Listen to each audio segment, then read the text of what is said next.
అప్పులు భారము చేత అప్పులు వాడు ఎక్కడ వచ్చేస్తాడు అని కొంతమంది అప్పుల కోసము వాడిని కట్టలేక కొంతమందిని చంపేయడం కూడా ఈ భూమి మీద చూస్తున్నాం. కొంతమందిని మనం చూస్తే వారు వ్యర్థమైన సహవాసంలోనికి వెళ్ళి, అయ్యో నా భర్తకి తెలిసిందే నేను చేస్తున్న ఈ చెడు సహవాసం అని వారు భర్తను కూడా చంపవేయడం కూడా ఈ భూమి మీద మనము చూస్తున్నాం. సో భయము నుండి పాపము చేయకుడి. ఇంకొక కింద లైన్ కూడా చదవండి.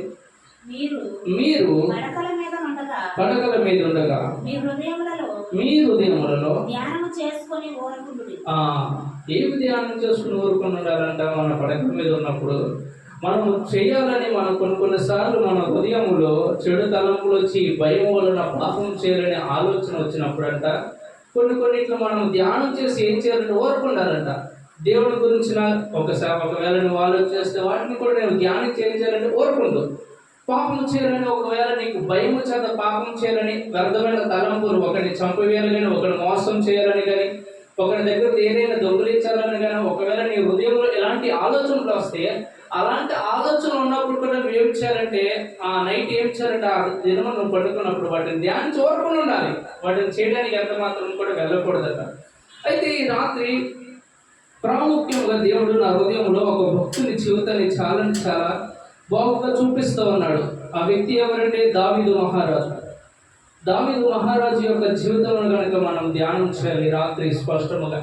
ఆ యొక్క వ్యక్తి జీవితం కనుక మనం ఆలోచన చేస్తే అతని జీవితంలో అంట భయంకరంగా తరమబడడం అనేది మనం చూస్తామంటాం. ఆ వ్యక్తి జీవితంలో భయంకరంగా తరమబడే సమయంలో కూడా ఆ వ్యక్తి ఏ విధంగా మాట్లాడుతున్నాడంటే, కీర్తన గ్రంథము 27వ అధ్యాయం మొదటి వచనం కలిసి చదువుకుందాం. ముందుకు వెళదాం చాలా జాగ్రత్తగా. కీర్తన గ్రంథము 27వ అధ్యాయం మొదటి నుండి 3 వచనములు.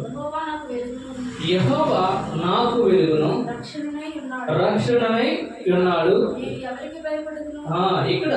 ఇక్కడ ఏమంటే ఇది ఒక విశ్వాస యాత్ర కనుక మనం చూసినట్లయితే దావీదు మహారాజు యొక్క విశ్వాస యాత్ర. ఇతను భయంకరంగా భయపడుతూ తన ప్రాణమును రక్షించుకోవడానికి భయపడుతూ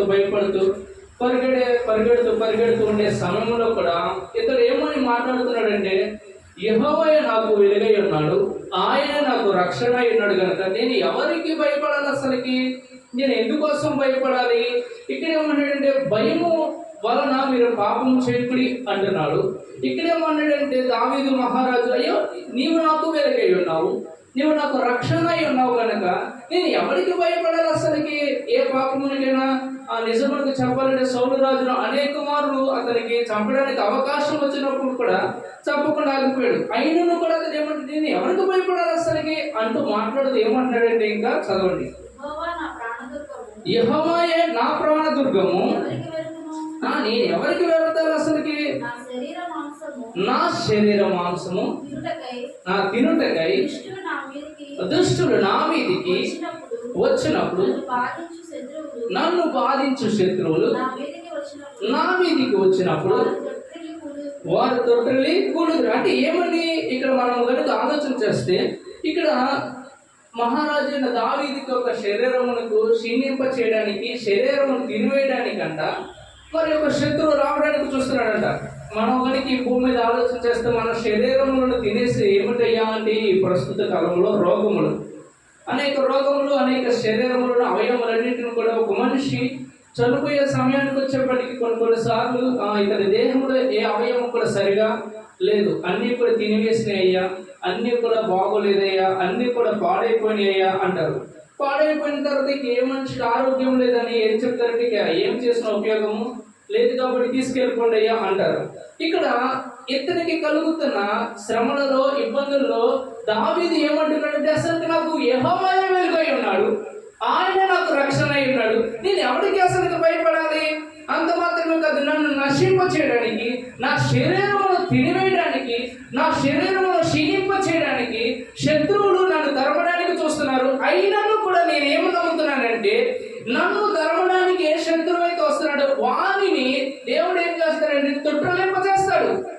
దేవుడు చూసుకుంటాడు. ఎందుకంటే నా విశ్వాస యాత్రలో నేనేమో నమ్ముతున్నానంటే, యెహోవాయే నాకు వెలుగై ఉండగా, యెహోవాయే నాకు రక్షణ అయి ఉండగా నేను ఎవరికి కూడా భయపడే అవసరం లేదు.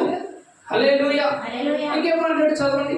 నాతో యుద్ధం చేయుటకు నాతో యుద్ధము చేయడానికి దండు దిగినను, దండు దిగినాను, నా హృదయము భయపడదు. నా హృదయము భయపడదు. నా మీదికి యుద్ధము రేపినను, దీనిలో నేను ధైర్యము విడవకుండును. హల్లెలూయా. ఇది చాలా చాలా అంటే చాలా అవసరమైన మాట. యుద్ధములకు అనేక మంది దిగుతున్నారు, యుద్ధము చేయడానికి అనేక మంది దిగుతున్నారు. అయినను కూడా నేను ఏమి విడిచిపెట్టనంటే ధైర్యమును విడిచిపెట్టను. ఇంతకుముందు ఏమన్నా, అయ్యా నా శరీరమును నాశనం చేయడానికి, నా శరీరమును తినివేయడానికి, నన్ను నాశనం చేయడానికి అనేక మంది యుద్ధం చేయడానికి కూడా నన్ను నాశనం చేయడానికి దిగుతున్నారు. అయినను కూడా నేను ఏమి విడిచిపెట్టకుండా ఉండడానికి నేను ప్రయత్నం చేస్తానంటే, యెహోవాయే నాకు వెలుగై ఉన్నాడు కనుక, యెహోవాయే నాకు రక్షణ అయి ఉన్నాడు కనుక, నేను ఎవరికి కూడా భయపడని అవసరం లేదు కనుక నేను ఏమి విడిచిపెట్టనంటే నా ధైర్యమును విడిచిపెట్టను. హల్లెలూయా. ఈ రాత్రి నీ జీవితంలో ఎలాంటి వేదనైనా, ఎలాంటి కష్టమైనా, ఎలాంటి సమస్య అయినా, ఎలాంటిది ఏదైనా, మీ రోగములే కానీ, ఎలాంటిదైనా శరీరంలో రోగమే కానీ, ఏదైనా నీకు తినివేస్తున్నట్లుగా ఒకవేళ నీ కంటికి కనపడుతున్నట్లయితే నీవు ఈ రాత్రి ఒక ధైర్యంతో ఒక మాట మాట్లాడాలి. ఏమంటే, యెహోవా నాకు వెలుగై ఉన్నాడు కనుక నా శరీరమును తినివేయడానికి వచ్చిన వాడిని ఆయన చూసుకుంటాడు. హల్లెలూయా. నా శరీరమును బాధ పెట్టడానికి వచ్చిన వాడిని యెహోవా నాకు వెలుగై ఉన్నాడు కనుక ఆయన వాడిని ఏం చేస్తాడంటే తరిమి కొడతాడు. హల్లెలూయా, హల్లెలూయా. ఇంకేమన్నాడు చూడండి, 13వ వచనం దగ్గరికి వెళ్దాము. 13, 14 వచనము. సజీవుల దేశమున యెహోవా దయను పొందుదునను, నమ్మకము నాకు లేని ఎడల నేనేమవుదును అంటే ఇక్కడ ఏమంటున్నాడు ఈ 13వ వచనంలో, సజీవులు నిలుచు దేశంలో నేను నిలిచి ఉన్నాను కనుక నేను యెహోవా దయను పొందుకోకుండా ఉండడం అనేది అసాధ్యము, అసాధ్యము. నేను సజీవుల దేశంలో నేను నివసించుతున్నాను కనుక యెహోవా దయ అనేది నేను ఖచ్చితంగా పొందుకుంటానని నేను నమ్ముతున్నాను. నేను నమ్ముకోకపోవడం అనేది నాలో ఒక బలహీనతగానే అక్కడ మాట్లాడుకుంటాను. నేను నమ్మకుండా ఉండను, నేను నమ్ముతాను. ఎందుకంటే నేను సజీవుల దేశంలో ఉన్నాను కనుక. చదవండి సిస్టర్. యెహోవా కొరకు ఏం చేయాలి చూడండి, మన సమస్యలలో, మన ఇబ్బందులలో, మన కష్టకాలాల్లో, మన ఇబ్బంది కాలాల్లో, మన పరిస్థితులన్నింటిలో కూడా ఒక విశ్వాసి జీవితంలో ఒక విశ్వాసి కొనసాగించాల్సిన జీవితం ఏమిటంటే అన్ని వేళలా అన్ని సమయంలో ఖచ్చితంగా యెహోవా కొరకు కనిపెట్టి ఉండడం అనేది నేర్చుకోవాలి విశ్వాసి. హల్లెలూయా. ఎందుకంటే యెహోవా కొరకు నీవు ఎప్పుడైతే కనిపెట్టడం నేర్చుకుంటావు నీ విశ్వాస యాత్రలో, నీకు భయం అనేది నీ దగ్గరికి రాదు. ఇప్పుడు విశ్వాస యాత్రలో దావీదు మహారాజు ఆ విశ్వాస యాత్రలో యెహోవాయే నాకు వెలుగై ఉన్నాడు, యెహోవాయే నాకు రక్షణ అయి ఉన్నాడు. ఎందుకని గట్టిగా చెప్తున్నాడంటే అతడు యెహోవా యందు నమ్మకించి కనిపెడుతూ ఉన్నాడు. హల్లెలూయా. యెహోవా యందు అతడు ఏం చేస్తున్నాడు? నమ్మకించి కనిపెడుతూ ఉన్నాడు అంటున్నాడు. ఇక కనిపెడుతున్న వారులారా ఏమంటున్నాడు ఇప్పుడు చూడండి. ఏం తెచ్చుకోవాలంట? ధైర్యము తెచ్చుకొని నీ హృదయమును నిబ్బరముగా ఉంచుకొనుము, యెహోవా కొరకు కనిపెట్టుకొని ఉండము. మరలా చెప్తున్నాడు, ఇదిగో నేను నిబ్బరము కలిగి ఉంటాను అన్నాడు ఇంతకు ముందు ఒక వచనంలో. ఇప్పుడేమన్నాడు? విశ్వాసులతో మాట్లాడుతున్నాడు. ఇదిగో విశ్వాసము కలిగిన వారులారా, నేను సజీవుల దేశంలో నివసిస్తూ యెహోవా దయను నేను పొందుకోకుండా ఉండడం అనేది అసాధ్యము కనుక ఇదిగో విశ్వాసులను ఆయన ఖచ్చితంగా కాచి కాపాడతాడు కనుక, విశ్వాసులను ఆయన ఖచ్చితంగా సరిదిద్దుతాడు కనుక, విశ్వాసులను ఆయన ఖచ్చితంగా సహాయం చేస్తాడు కనుక వారికి నేనేం చెప్తున్నానంటే విశ్వాసులైన మీతో నేనేం చెప్తున్నానంటే మీ హృదయంలో మీరు ధైర్యం కలిగి ఉండుడి. హల్లెలూయా. మీ హృదయంలో మీరు ధైర్యము కలిగి ఉండుడి. ఎప్పుడైతే మీ విశ్వాస యాత్రలో మీరు ధైర్యం కలిగి ఉంటారో మీ విశ్వాస యాత్ర మీకు మాత్రమే కాదు అనేకులను ధైర్యపరచు వారుగా మీరు మార్చబడతారు. హల్లెలూయా. ఇక్కడ చూడండి, ఇక్కడ ఏమంటే ఒక వచ్చిన చాలా లైన్ చాలా అవసరం. ఏమంటే నేను సజీవుల దేశంలో వచ్చిన మాట చదవండి. సజీవుల దేశంలో 11వ వచనం. సజీవుల దేశంలో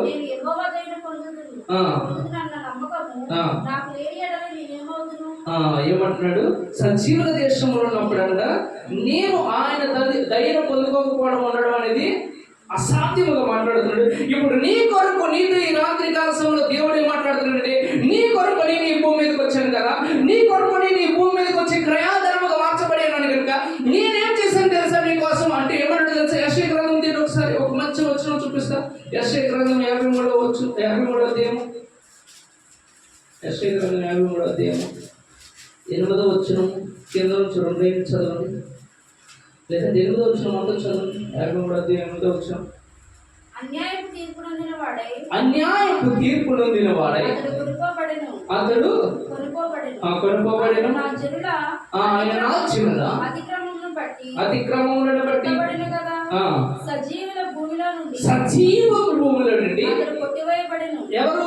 యేసుక్రీస్తు ప్రభువు వారైతే నీ కొరకు ఈ భూమి మీదకి వచ్చి క్రయాదనముగా కలువరి శిలువలో మార్చబడి ఉన్నాడు. ఆయన ఏమంటున్నాడంటే, నేను మీ కొరకు ఏం చేయబడ్డాను తెలుసా? సజీవులు నిలిచి ఈ భూమి మీద నుంచి మీ అందరి కొరకు నేను ఏం చేస్తాను తెలుసా?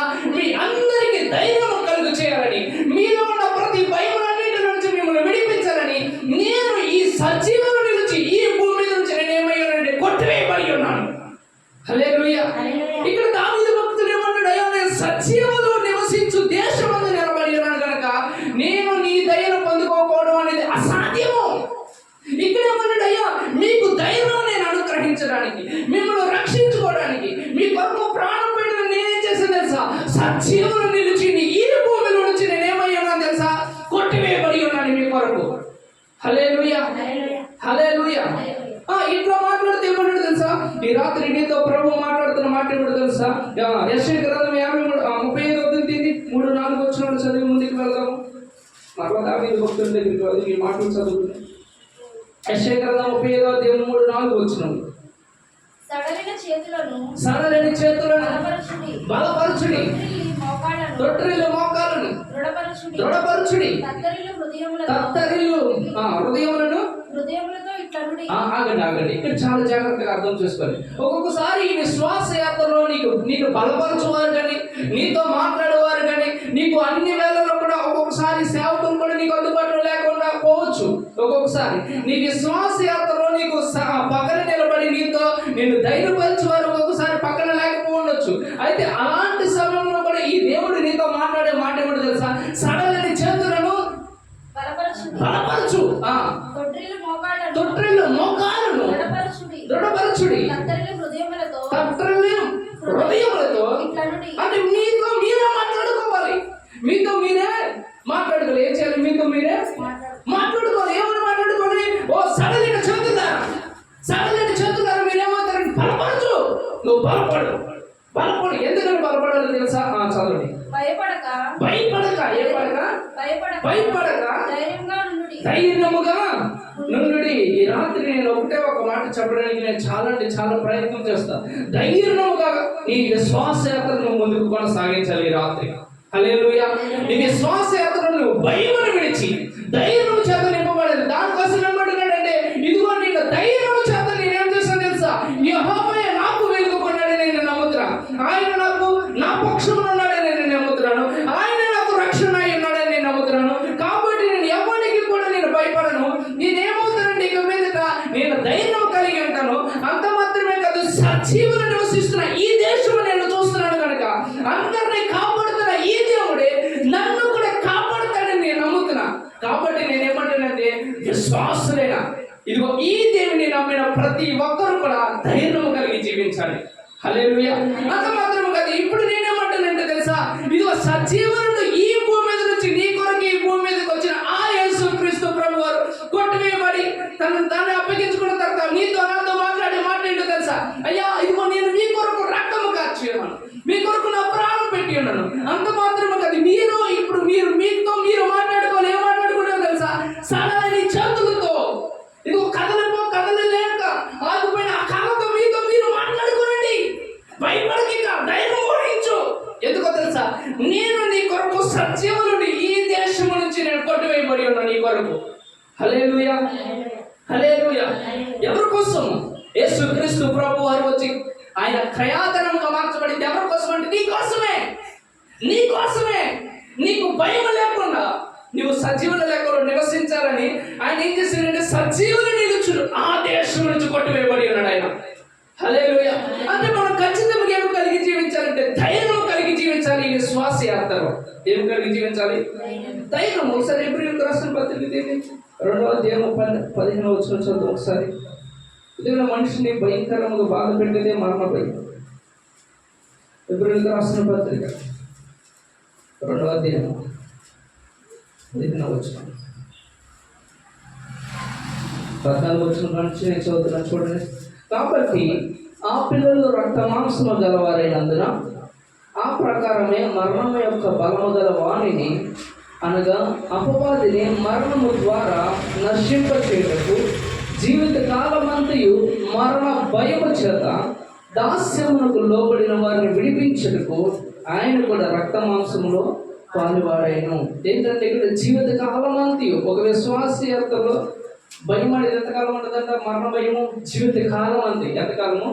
జీవిత కాలం అంతే ఉంటుందంట. ఆ జీవిత కాలం అంతే కూడా ఆయన చూచి అయ్యో నేను కన్నా ఈ బిడ్డలు ఏం చేస్తారంటే వారి జీవిత కాలం అంతే కూడా మరణ భయం చేత వస్తున్నారు కాబట్టి సజీవులు నిలుచుండాల్సిన ఈ భూమి మీద వారు మరణ భయం చేత జీవిస్తున్నారు కనుక నేనేం చేస్తానంటే నేను నా అంతటా నేనే ఈ భూమి మీదకి వచ్చి సజీవులు నిలుచుండి ఈ భూమిలో నుంచి నేను కొట్టివేయబడతాను. ఎందుకో తెలుసా?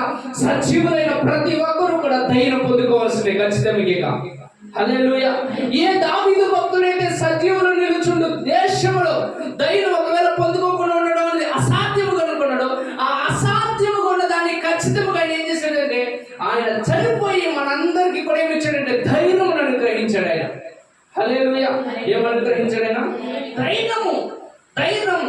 ధైర్యము కలిగి ఇక మీద ఏమి చేయాలంటే ఇక్కడ మీదట మనము భయంకరమైన ధైర్యము చేత మన విశ్వాస యాత్ర ముందుకు కొనసాగించాలి. హల్లెలూయా. చూడండి యెషయా గ్రంథం 35వ అధ్యాయం మరలా చదువు చాలా జాగ్రత్తగా. 3-4 వచనాలు. యెషయా గ్రంథం 3-4 వచనాలు. యెషయా గ్రంథం 35వ అధ్యాయం 3-4 వచనాలు. సడలిన చేతులను బలపరచుడి, తొట్రిల్లు మోకాలను దృఢపరచుడి, కత్తరిల్లు హృదయములతో. ఏమవుతుంది? హృదయము కత్తరిల్లిద్దంట. ఏమవుతుందంట? హృదయం ఏమవుతుంది? కత్తరిల్లిద్ది. బాధపడతా ఉంటుంది, భయపడతా ఉంటుంది. ఎప్పుడు ఏమైపోతుందో ఏంటో, నా జీవితం ఏమైపోతుందో, నా కుటుంబీకులకు ఏమైపోతుందో, నా చుట్టుపక్కల ఉన్న వారికి ఏమైపోతుందో ఏంటని హృదయము ఎప్పటికప్పుడు ఏం చేస్తుంది? తత్తరిల్లుతా ఉంటుంది. అమ్మో నా జీవితానికి ఏమైపోతుందో, నా కుటుంబానికి ఏమైపోతుందో అని ఆలోచిస్తూ ఉంటుంది. అలాంటి దాంతో ఏమన్నాడంటే ఎట్లానూ తత్తరిల్లు హృదయములతో ఒకవేళ నీ జీవితం కొనసాగిస్తాం అయితే ఎట్లాను ఏమంటారు తెలుసా? భయపడక ధైర్యముగా ఉండుడి, ప్రతి దండన చేయుటకే మీ దేవుడు వచ్చుచున్నాడు. ప్రతి దండనను దేవుడు చేయదగిన ప్రతి కార్యమును ఆయన చేయను. హల్లెలూయా. అంటే ఏంటి అర్థము?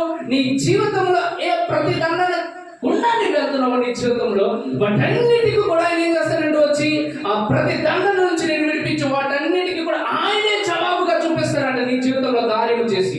హల్లెలూయా. అంటే ఏంటి? నీతో నువ్వు మాట్లాడుకోవాలి ఖచ్చితంగా. ఆయన నీలో పరిచయం వాసి కలిగి ఉన్నావు అయితే నువ్వేం చేయాలంటే నీవు మాట్లాడుకో. నో అయితే ఏమన్నాడు దావీదు భక్తుడు? ఇదిగో యెహోవా నాకు వెలుగై ఉన్నాడు, యెహోవా నాకు రక్షణ అయ్యాడు, యెహోవా నాకు వెలుగు రక్షణ అయ్యాడు కనుక నేను ఎవరికి కూడా భయపడను. అంత మాత్రమే కాదు, నాలో నేను ఏమి కలిగి ఉన్నానంటే ఇక మీద నేను ధైర్యం కలిగి ఉన్నాను. హల్లెలూయా. ఎప్పుడైతే విశ్వాస యాత్రలో నీ జీవితంలో ధైర్యం కలిగి వెళ్తావో నీ జీవితం నేను చెబుతున్నా మునుపటి వల్లే నీ జీవితం ఎంత మాత్రం కూడా ఉండదు. హల్లెలూయా. మునుపటి వల్లే ఉండదు. విశ్వాస యాత్రలో నువ్వు ధైర్యం కలిగిన జీవితం ఖచ్చితంగా చూడాలి. ఇక్కడ ఏమంటున్నాడు? ప్రతి దండ చేయుటకై నీ దేవుడు నీ జీవితంలోనికి త్వరగా వస్తాడు. చూడండి దావీదు జీవితంలోనికి మరలా వెళ్దాము. దావీదు జీవితంలో అంట ఒకనాడు దినమున మొదటి సమయాల గ్రంథం 30వ అధ్యాయం మొదటి వచనం నుంచి చదువు ధ్యానం చేద్దాం 6వ వచనాల వరకు. ఇక్కడ దావీదు మహారాజుగా దావీదు తరవబడుతూ ఉన్న సమయంలో ఒక సమయంలో దావీదు జీవితంలో ఒక కార్యం జరుగుతుంది. ఇక్కడ తనకున్న వారందరూ కూడా కోల్పోతారు. అక్కడ ఉన్న సంఘటన ఇది. చదువు ఒకసారి మొదటి సమయాల గ్రంథం 30వ అధ్యాయం మొదటి వచనం కాదు. దావీదు అతని జనులను ఎన్నో దినమందు 3వ దినమందు సిక్లాగునకు వచ్చి అంతలో అమాలేకీయులు దండెత్తి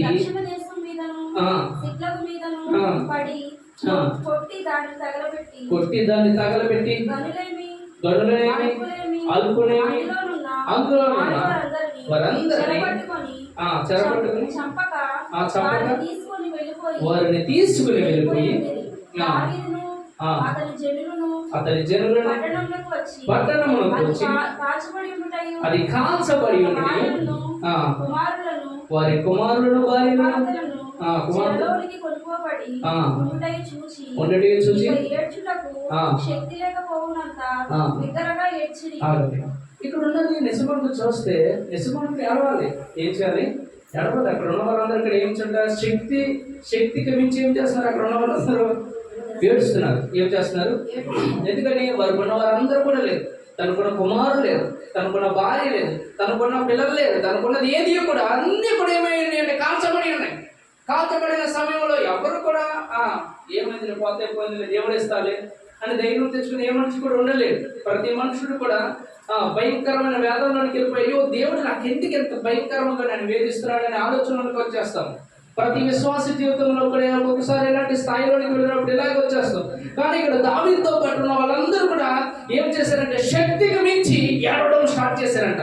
శక్తికి మించి ఏడవడం స్టార్ట్ చేశారు. వారికి ఉన్నది ఏమీ లేదు. అక్కడ వారికి ఉన్నది అంతే కూడా పోయింది. వారికి ఉన్నది అంతే పోయింది. వారికి ఉన్న సంతానం లేదు. వారు ఎవరినైతే ప్రేమించి వివాహం చేసుకున్నారో వారు కూడా లేదు. వారికంటూ చెప్పుకోవడానికి ఏమీ లేదు. మొత్తం కూడా జీరో అయిపోయింది. ఒక్క దినంలో మొత్తం జీరో అయిపోయింది. అప్పుడు ఏం చేస్తున్నారంటే అక్కడున్న వారందరూ కూడా శక్తికి మించి శక్తి చాలానంతగా వారు ఏం చేస్తున్నారంటే ఏడవడం స్టార్ట్ చేశారు. ఏడవడం స్టార్ట్ చేస్తే దావీదు మాత్రం ఇంకో పనిలో ఉన్నాడంటే ఏం చేస్తున్నాడు? చదువు ముందుకెళ్ళి చదవండి. ఇశ్రాయేలుడు అహినోయము కల్బేయుడైన నాబాలు భార్య అయిన అబీగయీలు అను దావీదు ఇద్దరు భార్యలను చెరలోనికి కొనుక్కోబడగా చూచి దావీదు మిక్కిలి దుఃఖపడెను. ఇక్కడ చాలా జాగ్రత్తగా అర్థం చేసుకోండి. దుఃఖము వేరే, ఏడవడం వేరే. అవునా కదా? దుఃఖం అంటే ఏంటి? మనసులో దుఃఖించడం, వేదన, ఏంటి ఇట్లా అయిపోయింది ఏంటని బాగా దాన్ని పదే పదే జ్ఞాపకం చేసుకోవడం అని దుఃఖించడం. కానీ దావీదుతో ఉన్న వాళ్ళందరూ ఏం చేస్తున్నారు? అక్కడ శక్తికి మించి శక్తికి చాలానంతగా ఏం చేస్తున్నారు అంటే వాళ్ళందరూ ఏడ్చడంలో ఉన్నారు. ఏడుస్తా ఉన్నారు. కానీ దావీదు ఏం చేస్తున్నాడు? దుఃఖిస్తున్నాడు. ఏం చేస్తున్నాడు? దుఃఖిస్తున్నాడు. కేవలం దుఃఖిస్తున్నాడు. తనకున్న భార్య అప్పుడు ఎవరైతే వాళ్ళకి ఏదైతే పోయిందో అదే విధంగా దావీదు కూడా పోయింది. పిల్లలు పోయారు, భార్య పోయింది. కానీ దావీదు మాత్రం దుఃఖిస్తున్నాడు. ఎందుకని దుఃఖిస్తున్నాడు? అసలు ఈ దుఃఖిస్తున్న సమయంలో ఏం జరుగుతుంది? చదవండి. మరియు తమ కుమారులను బట్టి కుమార్తెలను బట్టి ఏమైందంటే అయ్యో అసలు ఈలే లేకపోతే ఎందుకు ఈ బతుకు అనుకుని ఏం చేశారంటే అసలు మేమందరం వీళ్ళందరూ కోల్పోవడానికి గల ముఖ్య కారణం ఎవరంటే దావీదు. ఎవరు? దావీదు. మాకున్న సంతానం కోల్పోవడానికి, మాకున్న భార్యను మేము కోల్పోవడానికి, మాకున్న ఆస్తిని మేము కోల్పోవడానికి ముఖ్య కారణం ఎవరంటే దావీదు. కొన్నిసార్లు మన జీవితంలో మన విశ్వాస యాత్రలో మనకున్న వాళ్ళందరూ కూడా ఏమనుకుంటారంటే ఇప్పుడు నా జీవితం మీద ఉండడానికి కారణం ఏమిటంటే వీడి వల్లనే నా జీవితం ఎలా అయిపోయింది అనుకుంటాడు ఒక్కొక్కసారి. ఏది మన విశ్వాసయాత్రలో మన విశ్వాసాన్ని అడిగి నడుస్తున్నప్పుడు కూడా మన కుటుంబాల్లో ఉన్న వాళ్ళు మనం ద్వేషించుతున్న వారు ఏం చేస్తారంటే వారికి ఏమి జరిగినా వీడి వల్ల మనకు జరిగింది అనుకుంటారు. అలాంటి సమయంలో కూడా మనం ఇలాంటి వాక్యాన్ని చాలా జాగ్రత్తగా అర్థం చేసుకోవాలి. ఇక్కడ ఏమన్నాడు? వాళ్ళందరూ ఏడుస్తున్నారు, వాళ్ళందరూ దుఃఖించి ఇక్కడ మీరు కుమారులను బట్టి కుమార్తెను బట్టి వీళ్ళందరూ కూడా విసుగుపోయారు. ఇక అయ్యో వీళ్ళెవరు లేకపోవడానికి గల ముఖ్య కారణం ఎవరంటే దావీదు. ఈ దావీదును పట్టుకుని మనం వేరే దగ్గరికి వెళ్ళొచ్చు. ఈ వెళ్ళొచ్చిన వీళ్ళందరినీ తీసుకుని వెళ్ళిపోయారండి బాధతో. ఇక దావీదుని ఏం చేయడానికి సిద్ధపడ్డారండి వీళ్ళు? చదవండి. రాళ్ళు రూపి ఏం చేయడానికి సిద్ధపడ్డారు వీళ్ళు? రాళ్ళు రూపి దావీదునే చంపడానికి సిద్ధపడ్డారు. ఎవరిని చంపడానికి? దావీదునే చంపడానికి సిద్ధపడ్డారు. అలాంటి సమయంలో దావీదు ఏం చేస్తున్నాడు చూద్దాం. ఏం చెప్పుకుంటారు వీళ్ళందరూ? అయ్యో ఇదిగో నా కుమారులు లేరు, నా కుమార్తె లేరు, కేవలం దావీదు వలన మనకి ఈ విధంగా ఇది కనుక వీడిని చంపేద్దామని రాళ్ళు రూపుతున్న సమయంలో వాళ్ళు చెప్పుకొని చూడగా దావీదు ఏం చేస్తున్నాడంటే దావీదు తమ దేవుడైన యెహోవాను బట్టి అబ్బా ఏం తెచ్చుకున్నాడంట? యెహోవాను బట్టి ధైర్యం తెచ్చుకున్నాడు. ఏం తెచ్చుకున్నాడు? ధైర్యం తెచ్చుకున్నాడు. ఇంతకేమన్నాడు? సడలైన చేతులతో, నడవలేని మోకాళ్ళతో, తగ్గలిపోతే నీ హృదయంతో నువ్వేం చెప్పుకోవాలి? ఎట్లాను భయపడకము, ధైర్యం కలిగి ఉండము. ఇప్పుడు సడలైన చేతులతో ఉన్నారు. ఇక్కడ ఉన్న వారందరూ కదలలేని పరిస్థితులు ఉన్నారు. వారందరూ జీవితం విసిగిపోయి ఉన్నారు. కుమారులు లేక, కుమార్తెలు లేక, వారికి ఉన్నదాన్ని కూడా పోగొట్టుకుని విసిగిపోయి ఉన్నారు. అలాంటి సమయంలో వారందరూ కూడా రాళ్ళు దావీదును చంపడానికి వెళ్తుంటే దావీదు దుఃఖిస్తున్న వాడు ఏమనుకున్నాడంటే నా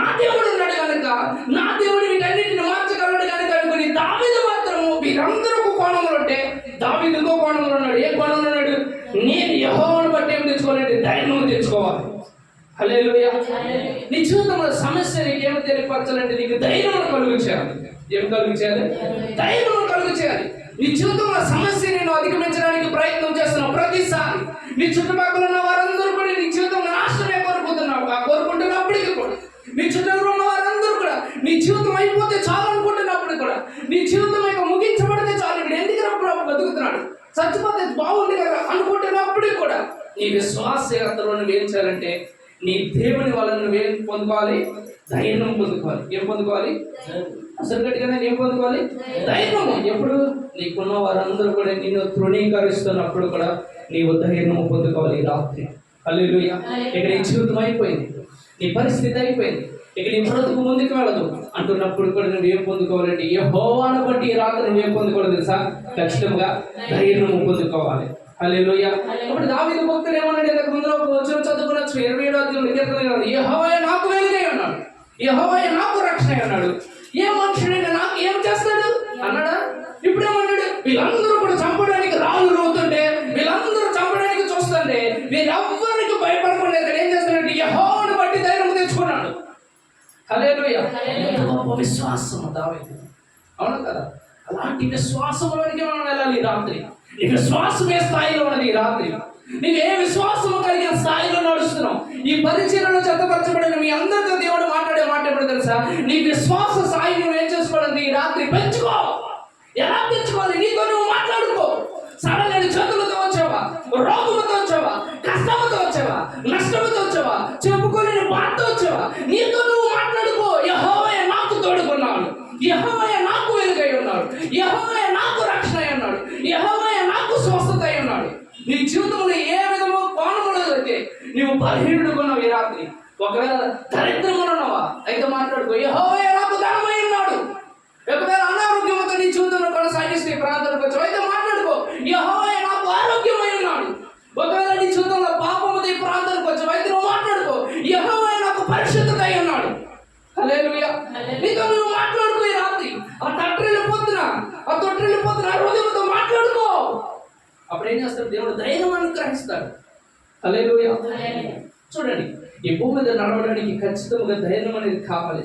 నీ జీవితంలో నువ్వు ఎప్పుడైతే ధైర్యం కోల్పోతావో నేను భయము ఆవరిస్తుంది. ఏం ఆవరిస్తుంది? భయము. మనిషి హృదయంలో రెండే ఉంటాయి, ఒకటి ధైర్యము, ఒకటి భయం. పెరుగుతాము నిన్ను ఎప్పుడైతే ఆవరిస్తుందో, భయం నిన్ను ఎప్పుడైతే ఆవరిస్తుందో నీ జీవితంలో గమ్యం ఆగిపోతుంది. ఏమాగిపోతుంది? గమ్యం. నీకు గమ్యం కనపడదు, భవిష్యత్తు కనపడదు. భయంలో ఉన్నవాడికి భవిష్యత్తు కనపడదు. భయంలో ఉన్నవాడికి వాడి జీవితంలో ఏ విధమైన జీవితం ఉండదు. దేవుడు ఏ జీవితం అయితే అనుగ్రహించిన జీవితం కనపడదు. వాడికి ఏమి కనపడుతుంది అంటే ఎప్పుడు కూడా అమ్మో ఈ అప్పు ఉంది, ఈ కష్టం ఉంది, ఈ నష్టం ఉంది, ఇక నా జీవితం అయిపోతుంది, ఈ రాత్రి పడుకుంటే లేస్తున్నా లేదు అనేటువంటి ఆలోచనలకు వచ్చేస్తాయి మనకి. అందుకని ప్రతి విశ్వాస జీవితంలో ఈ యొక్క పరిచయంలో జతపరచబడిన మీతో ఖచ్చితంగా దేవుడు మాట్లాడే మాట ఏంటో తెలుసా? నేను ఈ విశ్వాస యాత్ర కొనసాగిస్తున్న సమయంలో నేను నమ్మేది ఏంటో తెలుసా? ఈ భూమి మీద ఎవరైనా పడుకుని లేస్తారో లేదో నాకు తెలియదు, కానీ నేనైతే ఖచ్చితంగా లేస్తాను పొద్దున్నే. ఎందుకో తెలుసా? యెహోవాయే నాకు వెలుగై ఉన్నాడు. హల్లెలూయా. యెహోవాయే నాకు జీవమై ఉన్నాడు, యెహోవాయే నాకు స్వస్థత అయి ఉన్నాడు. హల్లెలూయా. ఎవరు ఏమైనా ఈ భూమి మీద ఎలాంటి వారు ఏ స్థితిలో ఉన్నా నీ విశ్వాసపు స్థాయి మాత్రం ఈ రాత్రి మునుపటి వలె ఉండడానికి వీలులేదు. హల్లెలూయా. మనుషుడు కాదు, ఎలాంటి వాడే కానీ, రోగమే కానీ, అపవాది రాజ్యమే కానీ, ఎలాంటిది నీ దేహంలోనికి వచ్చి నీ జీవితాన్ని నాశనం చేయడానికి రాత్రి నిలబడి ఉన్నప్పటికీ కూడా నీవు నీతో మాట్లాడుకోవాల్సింది ఏమిటంటే నీకు అసాధ్యముగా నిలబడడానికి ఏ ఆయుధములకు అవకాశం లేదు. హల్లెలూయా. నీవు విశ్వాసం ద్వారా ఎప్పుడైతే నీ జీవితంలో ముందుకు కొనసాగించవు, మరి ఒకసారి చెప్తాను, నీ జీవితంలోనికి ద్వారములు తెరవబడదు నూతనంగా. హల్లెలూయా. ఇప్పుడు దావీదు మహారాజును మనం ఇంతసేపు జ్ఞాపకం చేసుకుంటే ఎంత భయంకరముగా మనం ఆదరించబడ్డామని జ్ఞాపకం చేసుకుంటే ఒకసారి అతడు తరమబడతా ఉన్నాడు. తన విశ్వాసయాత్రలో అనేక మార్లు తరమబడతా ఉన్నాడు. అయ్యా ఇదిగో నాకు మరణానికి ఒక అడుగంత దూరమే ఉందయ్యా, నాకు మరణానికి అడిగంత దూరమే ఉందయ్యా, నాకు ఇదిగో వీళ్ళందరూ కూడా రాళ్ళతో కొడతానికి నన్ను చంపడానికి చూస్తున్నారయ్యా. ఒకరు కాకపోతే ఒకరైనా రాయిస్తారు కదా అసలు తెలుగు చెప్పాలంటే, అవునా కదా? అంతమంది వారు కుమారులను కోరుకున్నారు. మనం చూస్తే ఈ భూమి మీద ఒక చిన్న ఒక ఇల్లు కట్టుకున్న తర్వాత ఒక చిన్న గజం అవతలకి వెళ్తే ఎంత గొడవలు అయిపోతాయి, అవునా కదా? కొంచెం వెళ్ళిన గొడవలు అయిపోతాయి. లేదంటే భార్య భర్తల జీవితంలో ఒక చిన్న మాటలో గొడవలు అయిపోతాయి. చిన్న చీటికి మాటికి గొడవలు అయిపోయి వారే కొట్టేసుకుంటారు. ఇప్పుడు కోర్టులో అనేకమైన కేసులు ఎందుకు నడుస్తున్నాయి? మనుషుడు ప్రేమించలేక, మనుషుడు సమాధానంతో లేక, మనుషుడు ఏటిని కూడా సహించలేక, ఒకడిని వెంటనే చంపడానికి, ఒకడిని వెంటనే రాళ్ళతో కొట్టడానికి, ఒకడిని వెంటనే చెప్పుతో కొట్టడానికి, వెంటనే వారి మనసులను ఏం చేస్తున్నారు? మార్చేసుకుంటున్నారు ఆ విధంగా, అవునా కదా? ఎందుకో తెలుసా? కేవలం వారి విశ్వాస జీవితంలో వారు భయంతోనే వారి విశ్వాస జీవితాన్ని కొనసాగిస్తుంది వల్ల వారి జీవితంలో భయం. అయ్యో, ఈ స్థలం ఈ గజం పోతే నా జీవితం అయిపోతుంది, నా కుటుంబానికి నేను ఏమివ్వాలి? ఇది భయము. ఏమిటిది? భయము. మనిషి జీవితాన్ని భయం ఆవరించిందంటే ఆ వ్యక్తి జీవితంలోనికి ముందుకు వెళ్ళడానికి అవకాశం కనపడదు. ఇక చీకటి ఆవరిస్తే ఇప్పుడు రాళ్ళతో పట్టడానికి అనేక మంది ఉన్నారు. వారి పిల్లలను పోగొట్టుకున్నారు. మరి పిల్లల్ని, భార్యను పోగొట్టుకున్న వారు ఎంత కోపంతో ఉంటారు? ఉండరు. భయంకరమైన కోపంతో ఉంటారు. అంత కోపంలో ఉన్న వారు ఒక్కసారిగా దావీదు ధైర్యం తెచ్చుకున్నట్టును బట్టి వారందరూ కూడా నెమ్మదైపోయారు. హల్లెలూయా. ఏమైపోయారు? నెమ్మదైపోయారు. నిజమైన వారందరూ కూడా రాళ్ళ పెట్టి కొట్టడానికి వచ్చిన వారే, కానీ రాళ్ళ పెట్టి కొట్టకుండా ఆపివేసింది ఏంటో తెలుసా? దావీదు యొక్క విశ్వాసం. దావీదు ఏం చేసుకున్నాడంటే యెహోవాను బట్టి వెంటనే ధైర్యం తెచ్చుకున్నాడు. హల్లెలూయా. ఈ రాత్రి నీ జీవితంలో కూడా నేను తరమడానికి శత్రువు కానీ ఎలాంటిది ఎవరైనా నీ జీవితం నాశనం చేయడానికి వస్తే నీవు ఏం తెచ్చుకోవాలంటే వెంటనే ధైర్యం తెచ్చుకుంటే ఆయన నీ కొరకు ఏం చేస్తాడు తెలుసా? ప్రతి దండన చేయడానికి తిరిగి వస్తాడు ఈ రాత్రి. హల్లెలూయా. ప్రతి దండన చేస్తాడు. నిన్ను నాశనం చేయడానికి వచ్చిన వానికి ఆయన ఏం చేస్తాడు తెలుసా? శిక్ష విధిస్తాడు. నిన్ను తరమడానికి చూస్తున్న వాడిని ఆయన తరుముతాడు. హల్లెలూయా. ఎంతమంది కావాలి? దేవుడి ధర్మాలు, మన ధర్మాలు? దేవుడి ధర్మాలి. దేవుడి ధర్మత ఏమైతుంది? వెంటనే వెళ్ళిపోతాడు. ఇంకొక భక్తుని జ్ఞాపకం చేసుకుందాం ఈ రాత్రి. చూడండి, యెహోషువ గ్రంథం ఓపెన్ చేద్దాం. యెహోషువ గ్రంథం 1వ అధ్యాయం 5వ వచనం.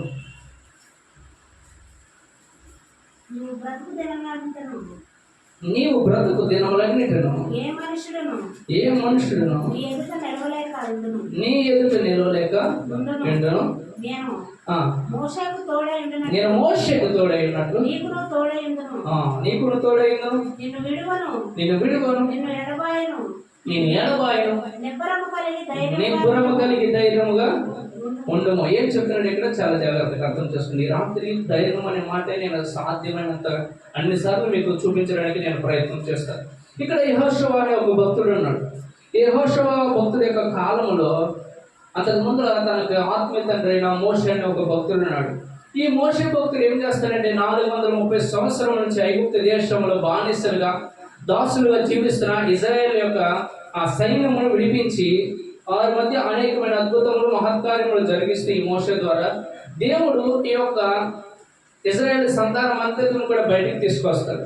తీసుకొచ్చిన తర్వాత చాలా కాలము వీరు నడిపిస్తూ ఉంటాడు. వీరు తుదకి ఎక్కడికి వెళ్ళాలంటే కానాను దేశానికి వెళ్ళాలి. ఆ కానాను దేశంలో పాలు తేనెలు ప్రవహించు నదులు ఉన్నవి. అక్కడ ఆహారం కొరకు ఏ కొదువు కూడా లేదు, అన్ని కూడా సమృద్ధిగా ఉంటాయి. ఈ కానాను దేశము దేవుడు ఆ ఇజ్రాయేల్ సంతానంకి ఇవ్వాలనుకుంటాడు. అర్థమవుతున్న మాటలు చాలా జాగ్రత్తగా అర్థం చేసుకోండి. ఈ కానాను దేశం ఇవ్వాలనుకుంటున్న సమయంలో మోషే చాలా కాలం వారిని, ఆ యొక్క ఇశ్రాయేలు జనాంగాన్ని చాలా కాలం నడిపించిన తర్వాత దేవుడు మోషేని ఏం చేస్తాడంటే తీసుకుని వెళతాడు. ఆ వ్యక్తి చనిపోతాడు. చనిపోయిన తర్వాత ఏ వ్యక్తి అయినా ఆ ఇజ్రాయేల్ యొక్క సంతానం అంతటిని మోర్ దెన్ 6 లక్షల పైన ఉన్నారు. ఇంకా 6 లక్షల నిజం చెప్పండి, యెహోషువ కాలంకి వచ్చేప్పటికి దగ్గర 10 లక్షలు అయిపోయి ఉంటారు. ఆ 10 లక్షల మందిని దేవుడు ఎవరి చేతికి అప్పగిస్తున్నాడు అంటే ఇప్పుడు యెహోషువకి. ఎవరికి అప్పగిస్తున్నాడు? ఒకసారి యెహోషువకు అప్పగిస్తున్నాడు. ఈ యెహోషువకు వచ్చే సమయానికి దేవుడు ఎవరినైనా ఇతనికి జ్ఞాపకార్థంగా ఉంచాలి, నేను ఆ వ్యక్తి జీవితంలో ఏ విధంగా పనిచేస్తానో జ్ఞాపకార్థంగా ఉంచాలనుకుంటే ఎవరు ఉంచగలుగుతారనుకుంటే దేవుడికి ఎవరు కనిపించాడంటే మోషే. ఈ మోషే అయితే నేను తోడుగా ఉండటం బట్టి ఈ 6 లక్షల మందిని నడిపించుకుంటూ వచ్చాడు. ఆ మోషేకి తోడుగా నేను నీకు కూడా నేనేమైతానంటే తోడుగా ఉంటాను. అంత మాత్రమే కాదు, ఇప్పుడు ఇన్ని లక్షల మందిని నడిపించడానికి నేనేం చెప్తానంటే నీకు ఇక మీద భయపడకము. ఏం పడకూడదు? భయపడమాకండి. సాధారణంగా మనం ఆలోచన చేస్తే ఈ భూమి మీద ఒక కుటుంబంలో ఒక 3 పిల్లలు కానీ ఒక 4 సంతానం కానీ ఉన్నారు అనుకోండి, వారిని పోషించడానికి మనం ఏం చేస్తాం, చాలా మంది భయపడతా ఉంటారు, అవునా కదా. మరి అమ్మ ఎట్లా వీళ్ళందరినీ నేను పోషించాలి, అయ్యో ఎట్లా వీళ్ళందరినీ నేను కాపాడాలి, వీళ్ళందరికీ నేను ఏ విధంగా ఆహారం పెట్టాలి, అయ్యో నాకు వచ్చేదే చాలనంత జీతమే, ఇలాంటి ఆలోచనలకు వచ్చేస్తారు, అవునా కదా. ఇప్పుడు ఏమవుతుంది, మనిషికి భయం అనేది వస్తుంది. నెల అవుతుందంటే మళ్ళీ మనిషికి ఏమొస్తుంది, భయం వచ్చేస్తుంది. ఎక్కడ కట్టుకునే ఉంటాయో ఏంటో, అసలుకి వీళ్ళందరికీ ఏంటి పరిస్థితి అని ఆలోచన వచ్చేస్తాయి. ఇలా ఒక నలుగురు పోషించడానికి ఒక మనిషికి భయం వస్తుంది. ఇప్పుడు 10 లక్షల మంది ఉన్న జనాన్ని మరి వీళ్ళందరినీ కూడా జాగ్రత్తగా కాపాడుకుంటూ వెళ్ళాలనుకున్నప్పుడు యెహోషువకి ఏమొస్తుంది, ఖచ్చితంగా భయం అనేది వస్తుంది. సో దేవుడు ఏమంటాడంటే, ఇదిగో యెహోషువ, ఇదిగో నేను మోషేకు తోడై ఉన్నట్టు నీకు కూడా నేను తోడై ఉండదును కనుక నువ్వేం చేస్తావంటే భయపడకము. అవ్వచ్చు చదవండి, భయపడకము. యెహోషువ గ్రంథం 1వ అధ్యాయం 6వ వచనం. నిన్ను విడువను, నీ ఎడబాయను. ఏం చెప్తున్నాడు, నేను విడువను, నేను ఎడబాయను, నిబ్బరము కలిగి ధైర్యముగా ఉండుము. వారికి ఇచ్చదునని వారి పితరులతో ప్రమాణము చేసిన ఈ దేశమును అసలు దేవుడు మాట్లాడినట్టు ఏ మనుషుడు కూడా మాట్లాడలేడు. దేవుడు ఏమంటాడు తెలుసా, మామూలుగా అయితే మనుషుడికి ఏమంటాడు, ధైర్యం కలిగి ఉంటా అంటాడు. కానీ దేవుడు ఏమంటాడు తెలుసా, నిబ్బరము కలిగి, ఏమంటాడు, నిబ్బరము కలిగి ధైర్యముగా ఉండమంటాడు. ఇంకా వచ్చిన చదవండి, 9వ వచనం కాదు చదవండి. మరలా ఇదే వచ్చిన మాట్లాడుతున్నట్ల, నేను నీకు ఆజ్ఞాపించి ఉన్నాను కదా, నిబ్బరము కలిగి ఏంటంటే మరలా నిబ్బరము కలిగి ధైర్యముగా ఉండము, దిగులు పడకము. అబ్బా, ఈ 10 లక్షల మంది ఒకసారిగా ఈ యెహోషువ చూస్తుంది, ఏమొస్తుంది, దిగులు వచ్చేస్తుంది, భయం వచ్చేస్తుంది, అవునా కదా. అమ్మో, ఇంతమంది ఉన్నారు నా ఎదుటి, వీళ్ళందరూ నేను జాగ్రత్తగా తీసుకెళ్ళాలా. నా తండ్రి, నా ఆత్మీయ తండ్రి మోషే ఇంతకాలం ఇంతమందిని ఎంత జాగ్రత్తగా తీసుకొచ్చాడా. అమ్మో, వీళ్ళందరూ నేను చేయలేను అనే భయంతో ఉన్నాడు యెహోషువ. అలాంటి సమయంలో ఏమంటాడంటే, అయ్యా నిబ్బరము కలిగి నువ్వు ధైర్యము ఉండు. అంత మాత్రమే కదా, నీకు దిగులు వస్తుంది ఏమో వీళ్ళందరం చూసి, దిగులు పడకు, జడియకు, దేని చూసి పడేక వీళ్ళందరూ ఏదైపోతారు ఏంటని జడియకు. ఎందుకంటే నేనేమో ఏమన్నా తెలుసా, నేను విడువను, నేను ఎడబాయను, నేను మోషేకు తోడుగా ఉన్నట్టు నీకును తోడుగా ఉంటాను. హల్లెలూయా. చూడండి, నేను ఇందాక ఒక మాట చెప్పుకొని వచ్చా. దావీదు ముందుకు ఏమన్నాడు, నేను ధైర్యం కలిగి ఉన్నాను అన్నాడు. దావీదు మరలా 20వ అధ్యాయం 13, 14 వచనం ఏమన్నాడు, ఇదిగో మీరందరూ కూడా ధైర్యం కలిగి యెహోవా కొరకు కనిపెట్టుకుని ఉండడు అంటున్నాడు. ఇక్కడ దేవుడు ఏమన్నాడంటే, యెహోషువతో నీవు ధైర్యం కలిగి ఉండు, నిబ్బరము కలిగి ఉండు, జయము, దిగులు పడుతున్నాడు. ఒక సమయంలోకి వచ్చేప్పటికి యెహోషువ మాట ఏమైపోయిందో తెలుసా, చూద్దాం. యెహోషువ గ్రంథం 10వ అధ్యాయం 25వ వచనం. యెహోషువ గ్రంథము 10వ అధ్యాయం 25వ వచనం. అప్పుడు యెహోషువ వారితో మీరు భయపడకుడి. ఎవరు మాట్లాడుతున్నారు ఇక్కడ? దేవుడు మాట్లాడుతున్నాడు, యెహోషువ మాట్లాడుతున్నాడు. ఎక్కడ? ఎవరితో? ఇశ్రాయేలు సంతానంతో మాట్లాడుతున్నాడు. మీరు భయపడకుడి. ఏమంటున్నాడు మరలా? దేవుడు ఏమన్నాడు యెహోషువతో, నువ్వు భయపడకము, దిగులు పడకము, జడియకు, నిబ్బరము కలిగి నువ్వు ధైర్యంగా ఉండమన్నాడు. ఇప్పుడు యెహోషువ 10 అధ్యాయాలు వచ్చేప్పటికి కొంతకాలం దేవుడితో సహవాసం చేసిన తర్వాత యెహోషువ యొక్క మాట మారిపోతుంది. ఇక్కడ ఎప్పుడైతే భయముతో ఆ యొక్క విశ్వాస యాత్రను కొనసాగిస్తున్న సమయంలో దేవుడు మాట్లాడాడు, ఆ ధైర్యం తెలుసుకుని విశ్వాస యాత్ర ముందుకు నడుస్తున్న వారి యొక్క జీవితంలో ఆ విశ్వాసంతో ఏ విధంగా వచ్చేసాడు తెలుసా, యెహోషువ అక్కడ ఉన్న వారందరితో, ఇదిగో మీరు భయపడమాకండి, జడియమాకండి. ఇంకేమంటున్నాడు, దృఢత్వము వహించి ఏం కలిగి ఉన్నారంట, ధైర్యముగా. ఏం కలిగి ఉన్నారంట? ముందు ఎవరికి లేదు ధైర్యం, యెహోషువకే లేదు. కానీ ఒక దేవుడికి ఏమంటాడు, యెహోషువ ఏమంటాడు, మీరు అందరూ కూడా భయపడమాకండి, దిగులు పడమాకండి, దృఢత్వం కలిగి మీరు జడియకుండా మీరు ఏం చేస్తారు, ధైర్యం కలిగి. ఎలా పాసిబిలిటీ? ఒక విశ్వాస యాత్రలో ఒక విశ్వాసకి ఏ విధంగా నీవు ధైర్యం చెప్పగలుగుతావంటే, నీవు ఎప్పుడైతే ధైర్యం చేత నీ హృదయం ఎప్పుడైతే నింపుకుంటావో, ఆ ధైర్యం చేత పడిపోతున్న వాడిని సైతం కూడా నువ్వు ధైర్యపరచగలవు. హల్లెలూయా, హల్లెలూయా. నాకు ఒక తెలిసిన ఒక దైవజనుడు, ఇక్కడ కాదు, ఆయన మరణించి ఉన్నారు. చాలా కాలం అవుతుంది. ఆయన ఎప్పుడో 1970 ఆ సమయంలో ఉన్న దైవజనుడు, గొప్ప ప్రవక్త. ఆ ప్రవక్త ఎలాంటి వాడంటే చనిపోయిన వారిని సైతం కూడా ఆయన ప్రార్థన చేస్తే లేపడేవాడు.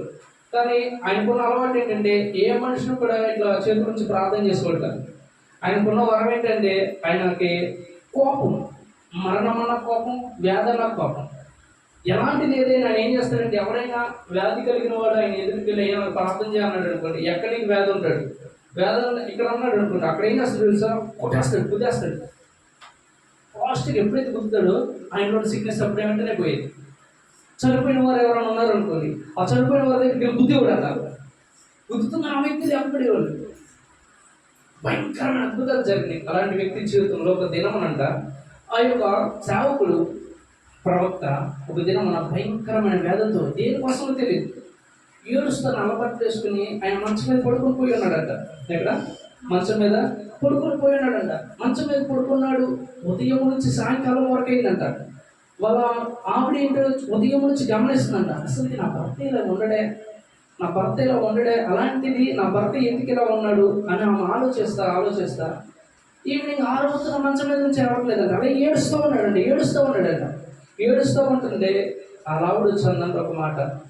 ఆయన పేరు ఏంటంటే హెజ్రక్ అయితే ఆయన ఆ ముందులోకి వచ్చి ఇది హెజ్రక్ వాళ్ళ యొక్క దేవుడు చచ్చిపోయి ఉన్నాడు అన్నారు. ఏముంది? దేవుడు ఏమైపోయాడు? చచ్చిపోయాడు. ఆయన మరల తిరిగి లేవలేడు అన్నమాట. అంతగానే ఏడుస్తూ ఆయనకి ఏమొచ్చిందంటే కోపం వచ్చేసిందంట. కోపం వచ్చేసి చాలా గట్టు కొట్టేసాడంట.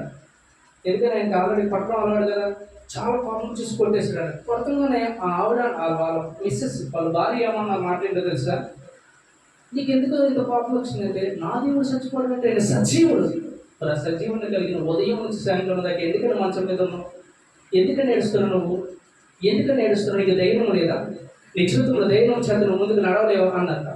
ఆమె ఆ సాక్ష్యం ఇప్పటి వరకు తెలియపరచబడుతుంది. ఎందుకో తెలుసా, ఆయన ఆ రోజు ధైర్యం లేక పడిపోయినాడంట. అనేకమైన అద్భుతములు జరిగినాయి, అనేకమైన మహత్కార్యములు చేశాడు దేవుడు ఆయన ద్వారా. అయినా కూడా ఆయన యొక్క విశ్వాసతలో ఏమైపోయాడంటే ఒకసారి బలహీనతలోకి వెళ్ళాడు. కానీ ఆ పక్కనున్న భార్య ఆయన ఏం చేసింది? బలపరిచింది. నీ విశ్వాసయాత్రలో కూడా నీకున్న వారిని నేను ఎలా బలపరచగలుగుతామంటే ఒకసారి వారు కూడా విశ్వాసలే కానీ పడిపోతారు. అయినను కూడా వారిని బలపరచాలంటే నీలో ఏముండాలంటే ఖచ్చితంగా నీవు దైవం చేత నింపబడి ఉండాలి. హల్లెలూయా. ఎప్పటి వరకు? అన్ని వేళలా 24/7 నీ హృదయంలో నీవు ఏమి కలిగి ఉండాలంటే ధైర్యం కలిగి ఉండాలి. హల్లెలూయా. నీ హృదయంలో నీవు ధైర్యము కలిగి ఉండాలి.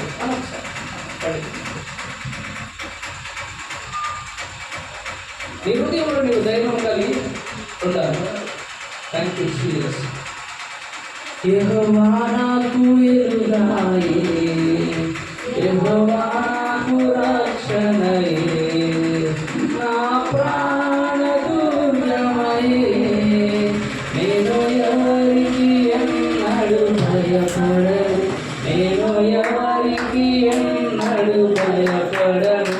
యెహోవా నాకు ఎరుగాయే, యెహోవా నాకు రక్షణయే, నా ప్రాణ దుర్గమయే, నేను ఎవరికి ఎన్నడు భయపడను, నేను ఎవరికి ఎన్నడు భయపడను. హల్లెలూయా. సో మనం కూడా ఎవరు కూడా భయపడడానికి వీలేదు. ఇప్పుడు ఆ వ్యక్తి ఏ విధంగా అయితే బలపరచబడి ఉన్నాడో ఈ రాత్రి నీతో కూడా దేవుడు అదే దేవుడు మాట్లాడుతున్నాడు. ఇప్పుడు ఈ యెహోషువ గ్రంథం 10వ అధ్యాయం 25 వచనం దగ్గర ఇక్కడ ఇశ్రాయేలు కూడా యెహోషువ ఏమంటున్నాడంటే ధైర్యం కలిగి ఉండండి, ధైర్యం కలిగి ఉండమంటున్నాడు. ఈ ధైర్యం కలిగి ఉండమనే సమయంలో ఇశ్రాయేలు ఏ విధంగా ఉన్నారు తెలుసా? చూడండి 10వ అధ్యాయం 5వ వచనం. ఈ వచనం చదివి ముందుకు వెళ్ళడానికి నేను ప్రయత్నం చేస్తాను. చూడండి. కాబట్టి అమోరీల రాజులను ఎంతమంది? 5. ఒకసారి ఎంతమంది? 5. ఒక రాజు వస్తేనే ఎంతమంది ఎంత బాగుంటుంది, భయంకరంగా ఉంటుంది. అలాంటిది ఈ ఇశ్రాయేలు మీదకి ఎంతమంది వస్తున్నారంటే రాజులు? 5. ఇప్పుడు యెహోషువని దేవుడు దర్శించిన దినమున ఏ యుద్ధం చేయడానికి ఎవరు కూడా రాలేదు. అయినను కూడా దేవుడు ఎవరు? నేను నిబ్బరం కలిగి ఉండు, జయమాకు, భయపడమాకు, ధైర్యం కలిగి ఉన్నాడు.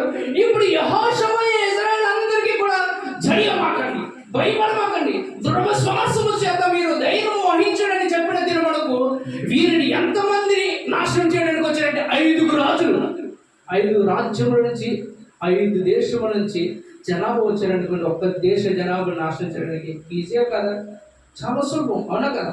అలాంటి సమయంలో అంటున్నాడు, మీరు భయపడమాకండి, మీరు భయపడమాకండి, మీరు ధైర్యం వహించండి.